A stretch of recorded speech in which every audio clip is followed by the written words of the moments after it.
کراچی میں ناجائز تجاوزات کے خلاف اینٹی انکروچمنٹ آپریشن شروع ہوا اور یوں لگا کہ جیسے ایک بھونچال آ گیا۔ سندھ بلڈنگ اتھارٹی ہو، اینٹی انکروچمنٹ ڈپارٹمنٹ یا KMC اور DMC ہو، سب نے کمر کس لی۔ ادھر چیف جسٹس کا حکم نامہ آیا، ادھر میئر صاحب نے شہر میں ہلہ بول دیا اور پھر کراچی کا نقشہ ہی بدل گیا۔ ہر طرف ملبے کا ڈھیر لگ گیا کیونکہ چیف جسٹس نے ابھی صفائی نصف ایمان ہے کے متعلق احکامات جاری نہیں کیے تھے، اس لیے توڑ پھوڑ سے ہونے والے ملبے کو کراچی کی سڑکوں پر یتیموں کی طرح چھوڑ دیا گیا اور شہر کے کئی علاقوں میں ملبے سے چھوٹی چھوٹی پہاڑیاں تشکیل پا گئیں۔ ناجائز تجاوزات کا آپریشن اتنی تیز رفتاری سے عمل میں آیا کہ یوں لگا کہ کسی آندھی اور طوفان کے گزرنے کے بعد باقیات میں پیچھے بس ملبے کے ڈھیر اور ان پر رونے والے لوگ رہ گئے ہیں۔ برسوں رہنے والے دکانداروں کو ان کی ناجائز زمین پر بنی دکانوں سے بے دخل کیا گیا، پتھارے داروں کو ہٹا دیا گیا، دکانوں کے سائن بورڈ سے لے کر خود ساختہ آگے بڑھائے گئے حصے توڑ دیے گئے، 3 فٹ اضافی فٹ پاتھ ختم کر دیے گئے۔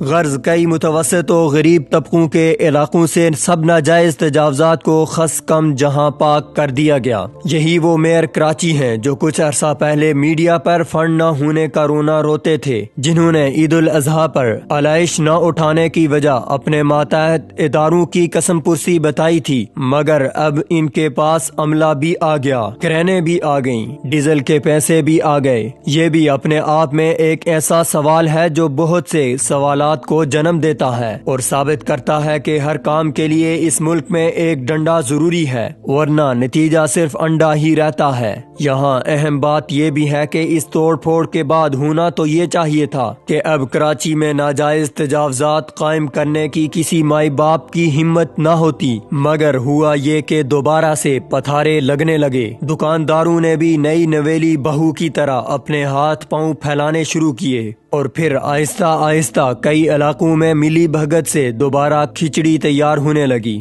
DMC نے کئی جگہوں پر کمائی کا اچھا انتظام کیا اور 3,000 روپے ایڈوانس اور 1,000 روپے مہینے پر دوبارہ پتھارے داروں کو آباد کیا اور دکانوں کو دوبارہ آگے بڑھانے کی اجازت دے دی، ساتھ ساتھ اپنے بھرپور تعاون کا یقین دلایا کہ اگر کسی اینٹی انکروچمنٹ سیل کا دوبارہ حملہ ہوا تو بروقت اطلاع دے دی جائے گی۔ اسی پر بس نہیں، علاقے کے تھانوں کے بیٹر بھی 20 سے 30 روپے روزانہ برائے خیر سگالی رقم پر معمور ہو گئے۔ اس طرح ماشاءاللہ انہوں نے بھی اپنی اور صاحب کی آمدنی میں خاطر خواہ اضافہ کیا، جس میں صاحب اور ان کے مہمانوں کے لیے سموسے، بریانی اور فروٹ کی مہمان نوازی کا بھی انتظام شامل تھا۔ اور پھر مہمانوں سے کون پیسے لیتا ہے؟ اینٹی انکروچمنٹ کے ذریعے جس عام آدمی کی سہولت کے لیے یہ قدم اٹھایا گیا، جس شہر کی بدصورتی کو بدلنے کی کوشش کی گئی، جس ناجائز راستے کو بدلنے کی طرف توجہ دی گئی، وہ راستہ تو دوبارہ چور دروازے سے کھل گیا۔ ایک عام آدمی کو راستہ چلنے میں دقت نہ تو 3 فٹ اضافی فٹ پاتھ سے ہوتی ہے اور نہ ہی دکانوں کے باہر سائن بورڈ سے، ان کا مسئلہ تو پتھارے اور دکانوں کے وہ اضافی اسٹالز ہیں جو روڈ کے اطراف کو اس طرح گھیرتے ہیں